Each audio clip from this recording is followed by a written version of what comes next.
ନିଜକୁ ଅଧିକ ସାମାଜିକ बनाउଥିବା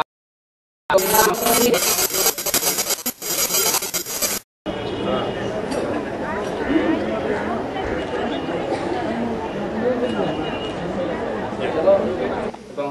ଶୁଦ୍ର କଥା ଆମର ଅଜ୍ଞାତ ନୁହେଁ। ବୈଦିକ ଯୁଗରେ ବସୁଧୈବ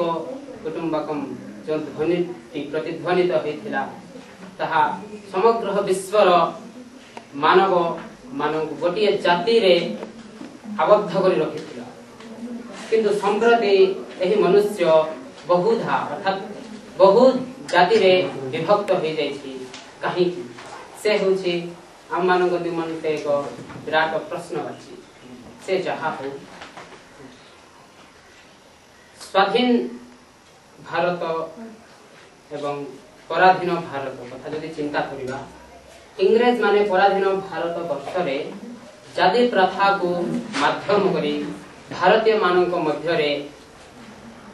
भेदभाव सृष्टि करथिले एवं दीर्घ वर्ष धरी हम कर्णपशु भारत भूमि को शासन करथिले एवं स्वाधीनता परे परे राजतंत्र रो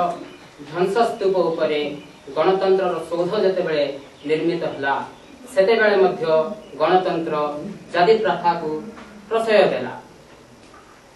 जीवन तमाम असामाजिक कार्य लिप्त रही निजको अधिक सामाजिक बनाउथिबा दायित्वहीन तथाकथित समाज राजनैतिक बड़पंडा राजनैतिक नेता मानकर भिन्न जातिर ब्यूरोक्रासी अर्थात उच्च पदस्थ सरकारी कर्मचारी कथा गणतंत्र कथा यदि चिंता करिबा तेबे एही गणतंत्र रे जो संरक्षण व्यवस्था करा गला उच्च नीच हरिजन संप्रदाय सृष्टि करा गला एवं सेमाननको पछुआ वर्गर प्रार्थी प्रार्थनी भावरे विभिन्न चाकरी तथा कर्मक्षेत्र मानकर नियुक्ति देवार जो व्यवस्था करा गला तो द्वारा कोन हला ना शिक्षार बलात्कार हला आदर्शर हत्या हला केवल सेति को नुह अयोग्य हस्ते प्राचुर्यर थाई धरा पड़ा एवं योग्य व्यक्ति भिक्षावृत्ति आचरण कला। कहीं आज एमती अशांत स्नायुर गर्जन तथापि जीवार सत इच्छा से व्यतिग्रस्त से निश्चित रूपे संरक्षण बल्लरी भितर नुहंती किंतु से आज ज्ञानी गुणी किंतु यही संरक्षण व्यवस्था हेतु से उठी पारना फल भारत वर्ष ज्ञानर निराधना न करी केवल विभेद सब सृष्टि